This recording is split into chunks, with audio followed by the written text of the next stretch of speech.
کے بعد کہا اقرا بسم ربک الذی خلق، پڑھیے اس رب کے نام سے جس نے پیدا کیا۔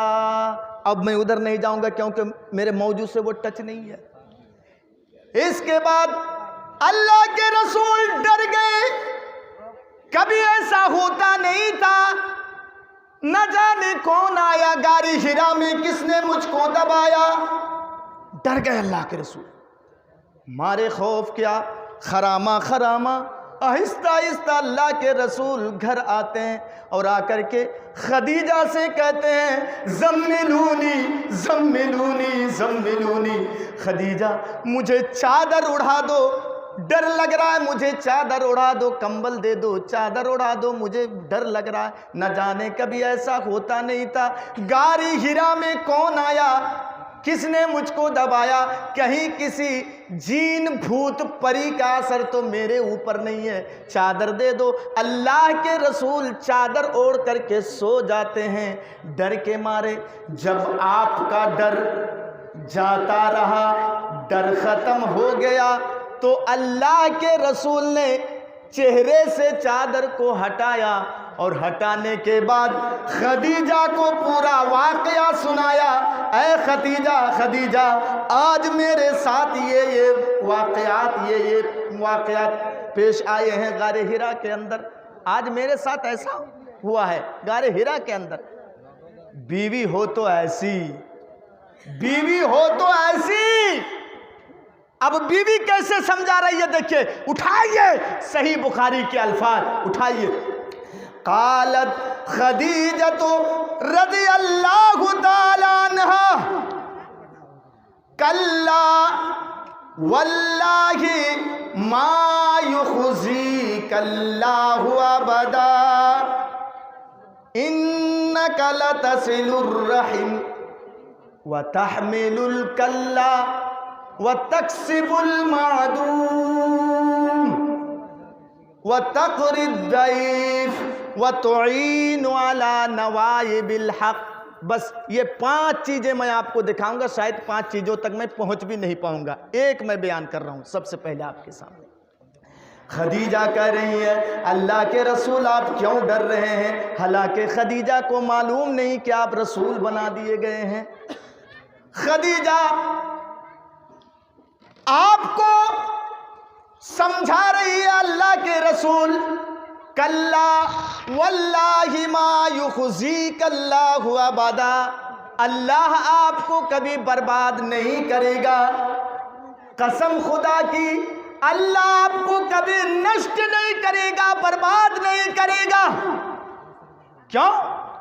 آپ کے اندر اتنی ساری خوبیاں کوٹ کوٹ کر کے آپ کے اندر بھر دی گئی ہیں، اللہ کبھی آپ کو برباد نہیں کرے گا۔ اب ایک ایک کر کے خدیجہ بیان کر رہی ہیں کلا واللہ ما یخزیک اللہ ابدا انک لتصل الرحم۔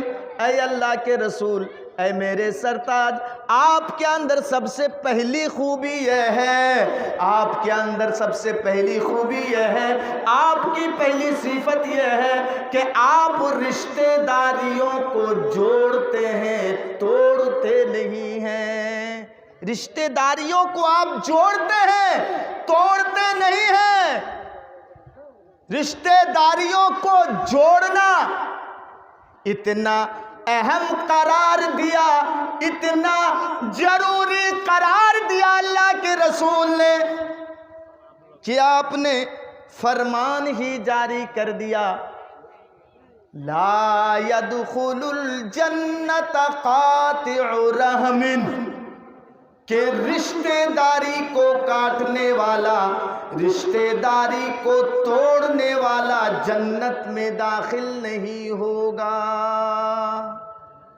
ہاں، اسی تعلیم کا نتیجہ ہے کہ حضرت ابو ہریرہ رضی اللہ تعالیٰ عنہ جب شہر طائف میں گئے، امام بخاری رحمہ اللہ اس واقعہ کو اپنی کتاب الادب المفرد کے اندر نقل کرتے ہیں۔ پرولیا کے میرے نوجوان بھائیوں سنو،